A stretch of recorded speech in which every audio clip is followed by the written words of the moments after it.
गोटे स्कूल सप्तम रु दशम श्रेणी पर्यंत श्रेणीर छात्र संख्या समष्टि देइछि 720। एबे ई वृत्तलेख को अनुध्यान करी निम्न प्रश्नर उत्तर दियो। देख प्रथम प्रश्न देइछि दशम श्रेणीर छात्र संख्या केते। ए केन्द्रबिंदु रे केते कोण उत्पन्न होउछि संपूर्ण कोणटी 360 डिग्री। ए संपूर्ण वृत्तर केते अंश अछि दशम श्रेणी देख ई 110 डिग्री। तेणु मु कहि परिबी दशम श्रेणीर छात्र संख्या को आनुपातिक अंश 110 डिग्री विभक्त संपूर्ण कोण 360 डिग्री। तेणु 110 विभक्त 360। तेणु आम पाइले 11 विभक्त 36। शून्य शून्य कटिगला आम पाइले 11 विभक्त 36। यार अर्थ कौन? यार अर्थ होची संपूर्ण संख्यार संपूर्ण छात्र संख्यार 36 भागरु 11 भाग होची दशम श्रेणीर छात्र संख्या। एबे संपूर्ण छात्र संख्या केते 720। तेणु 720 रो 11 विभक्त 36 हम केते दशम श्रेणीर छात्र संख्या। तेणु मुझे लिखिली दशम श्रेणीर छात्र संख्या 11 विभक्त 36 गुणन 720। मोट छात्र संख्या गुणन 11 विभक्त 36।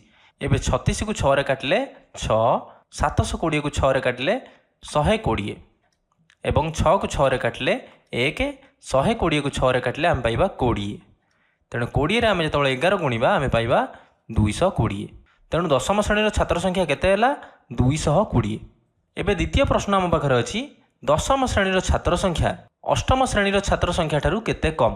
दशम श्रेणीर छात्र संख्या आमे पाई सारिछे केते पाइछे 220 एबे पाइले। एबे अष्टम श्रेणीर छात्र संख्या बाहर करिबा। संपूर्ण वृत्तर केते अंश अछि अष्टम श्रेणी 120 डिग्री। तेणु मु एहार आनुपातिक अंश बाहर करि परिबी। अष्टम श्रेणीर छात्र संख्यार आनुपातिक अंश हैला 120 डिग्री विभक्त 360 डिग्री। 120 विभक्त 360 केते हैला 1 विभक्त 3 कारण 0 0 कटिगला एवं 12 रे 12 हरिले पाइबा आम 1, 36 रे 12 हरिले आम पाइबा 3। तेणु आम पाइले 1 विभक्त 3। एबे अष्टम श्रेणी आम छात्र संख्या बाहर करि परिबा। आनुपातिक अंश गुणन मोट छात्र संख्या 720।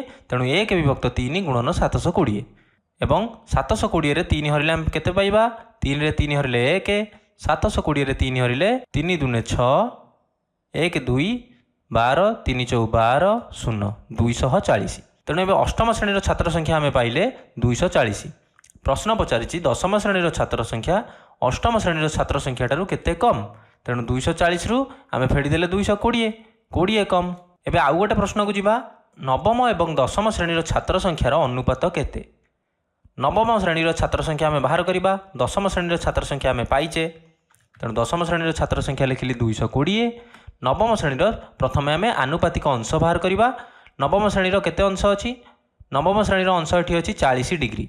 संपूर्ण कोण 360 डिग्री सेथुरु 40 डिग्री होछि नवम श्रेणी। तेणु 40 विभक्त 360।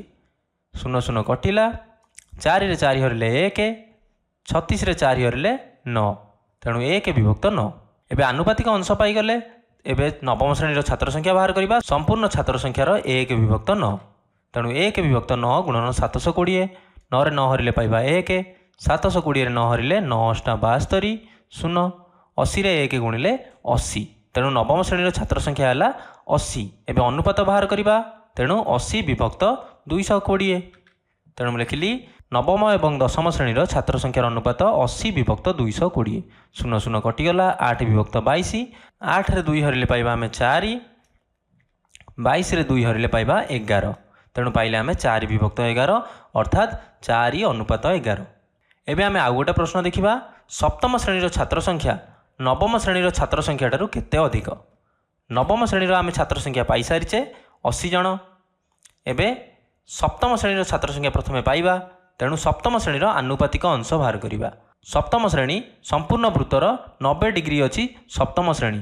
तेणु 90 डिग्री विभक्त 360 डिग्री।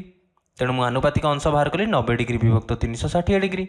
90 विभक्त 360 0 0 कटिला 9 रे 9 हरिले 1, 36 रे 9 हरिले 4, 9 4 36। तेणु 1 विभक्त 4। एबे आनुपातिक अंश पाइला परे एबे आमे सप्तम श्रेणीर छात्र संख्या पाई जिबा। 1 विभक्त 4 गुणन संपूर्ण छात्र संख्या। 4 रे 4 हरिले 1, 720 रे 4 हरिले 4 के 4, 7 रु 4 फेड़िले 3, 3 2 हैला 32, 4 8 32, 0 अर्थात 180 रे 1 गुणिले 180। ତେଣୁ ସପ୍ତମ ଶ୍ରେଣୀର ଛାତ୍ର ସଂଖ୍ୟା ଆମେ ପାଇଲେ 180। ଏବେ ନବମ ଶ୍ରେଣୀର 80 ଜଣ ଅଛନ୍ତି, ସପ୍ତମ ଶ୍ରେଣୀର ଅଛନ୍ତି 180 ଜଣ। ଏବେ କେତେ ଅଧିକ ଅଛନ୍ତି? 180ରୁ 80 ଫେଡ଼ି ଦେବା। ତେଣୁ ଏଠି ଲେଖିଲି କେତେ ଅଧିକ? 180 ଫେଡ଼ାଣ 80 ଅର୍ଥାତ୍ 100ଟି ଛାତ୍ର ଅଧିକା ଅଛନ୍ତି।